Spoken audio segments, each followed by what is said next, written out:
Bismillahirrahmanirrahim. Assalamualaikum warahmatullahi wabarakatuh. Selamat pagi, salam sejahtera bagi kita semua. Kali ini kita akan membahas materi berkaitan tentang kerangka konseptual pada mata kuliah filsafat. Sangat menikmati.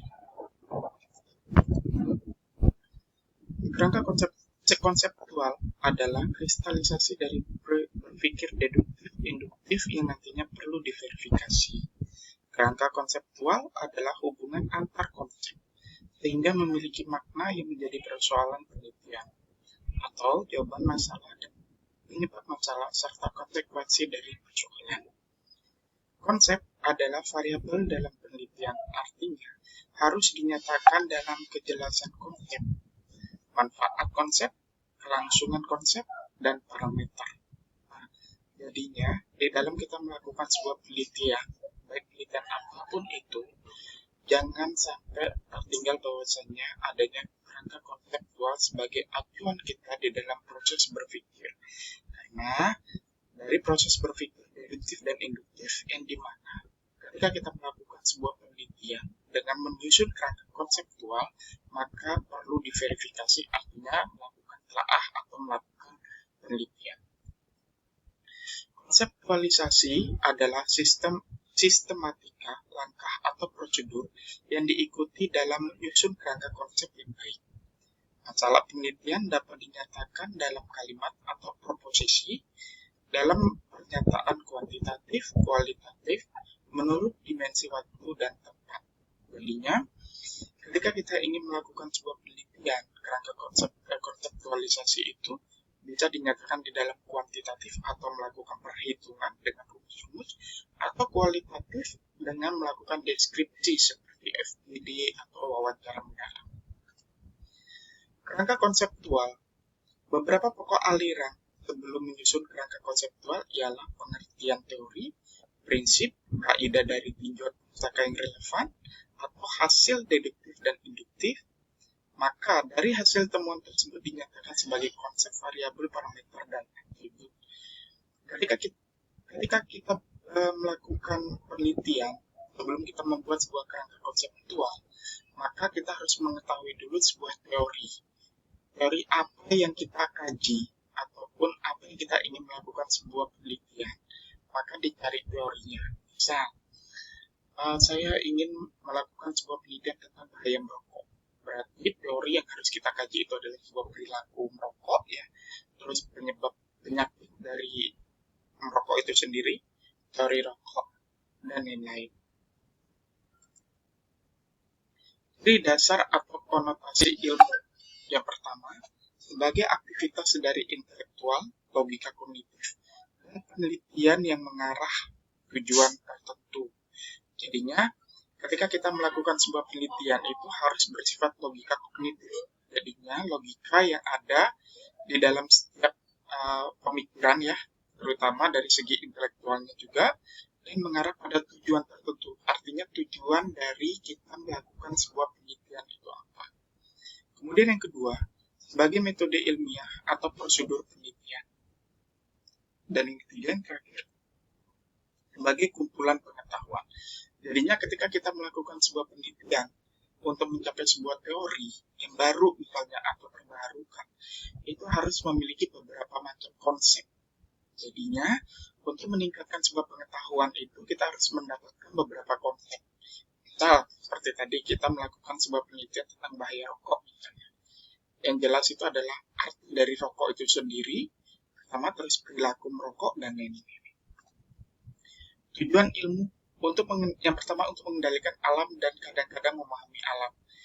Yang kedua, sumbangan terhadap hidup manusia dengan ciptaan-ciptaan dan kekayaan baru.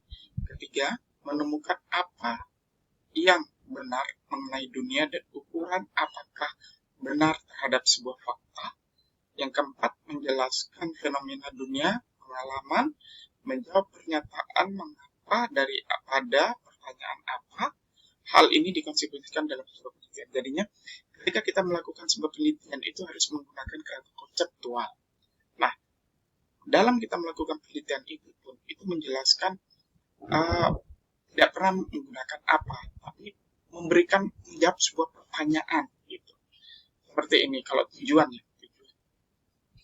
Apakah penyebab dari kanker serviks? Nah, di situ ada banyak faktor.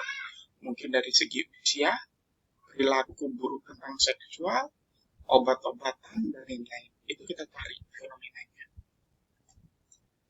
Sedangkan tinjauan pustaka itu berisi semua pengetahuan, teori, konsep, prinsip, hukum, maupun proposisi. Yang nantinya bisa membantu untuk menyusun kerangka konsep dan operasional penelitian.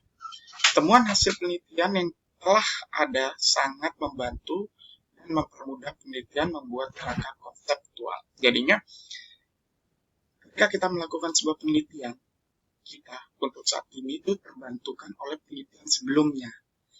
Misal, di ketika Surabaya itu kan ketika kita melakukan penelitian di bab 2 itu ada 2, tinjauan teori dan kerangka teori. Nah, kerangka teori itu acuan sebagai kita membuat di bab 3, yaitu kerangka konseptual.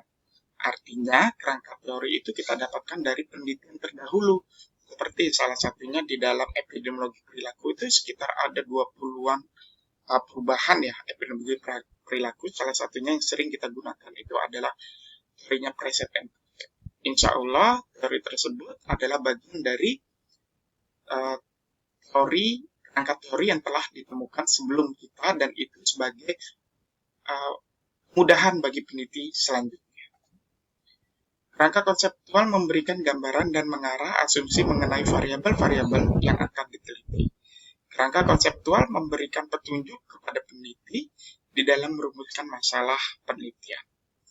Peneliti akan menggunakan kerangka konseptual yang telah disusun untuk menentukan pertanyaan-pertanyaan mana yang harus dijawab oleh penelitian dan bagaimana prosedur empiris digunakan sebagai alat untuk menemukan jawaban terhadap pertanyaan tersebut. Jadinya, kerangka konseptual itu adalah sebuah perumusan untuk mencapai sebuah keberhasilan di dalam kita menentukan sebuah permasalahan apa yang terjadi terhadap kesehatan tersebut. Konsep adalah hasil akhir dari proses konseptualisasi. Pemilihan kerangka konseptual yang tepat pada sebagian besar penelitian ditentukan oleh landasan pertama berpikir deduktif, analisis teori, konsep, prinsip, premis yang berhubungan dengan masalah yang akan diteliti. Konsep hendaknya disusun dengan kata-kata, simbol, lambang yang mudah dimengerti oleh orang lain, sehingga ada kesamaan persepsi terhadap objek atau fenomena yang sama. Untuk itu konsep harus didefinisikan dengan jelas supaya tidak menimbulkan pengertian berbeda-beda bagi setiap orang.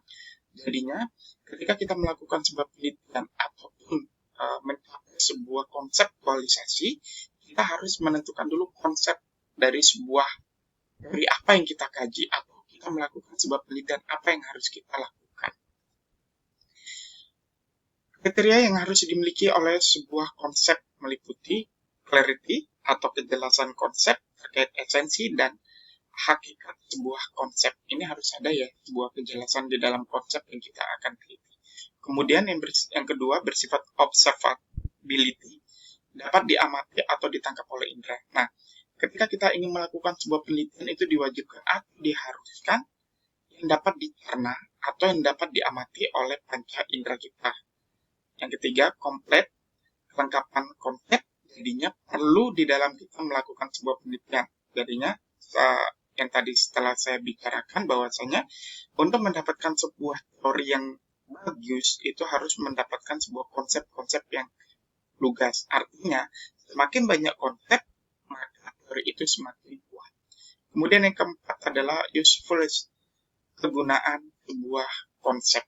Nah, di sini kita bisa melihat teman-teman bahwasanya ketika kita melakukan sebuah penelitian itu menentukan sebuah rumusan terlebih dahulu sebagai konseptualisasi sebagai kita melakukan sebuah telaah atau melakukan sebuah penelitian. Terima kasih. Apabila ada yang kurang jelas atau kurang berkenan, mohon dimaafkan. Dan apabila kurang lengkap, dapat disaksikan kembali di website alsansu.com. Akhirul kalam, wabillahi taufiq wal hidayah. Wassalamualaikum warahmatullahi wabarakatuh.